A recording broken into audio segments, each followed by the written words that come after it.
قسم په خدای د 100 روپو خاوند دا د ما واورئ زنانو ته وایم د 100 روپو خاوند د 100 روپو خاوند د 1 کروڑ ضرور نه بهتر دی دارونه خیر نه ساتي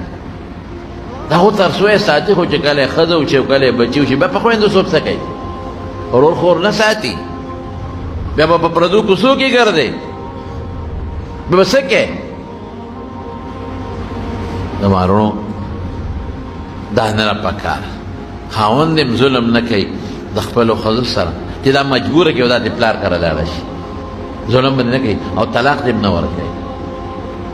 او ښځه هم ظلم نه کوي خیر د خاوند خدمت دی کوي د شریعت او د سنتو مطابق ژوند تیر شي د مزېداري خوشګوار ژوند یا به 10 ورځې ژوند دی یا به 20 ورځې ژوند دی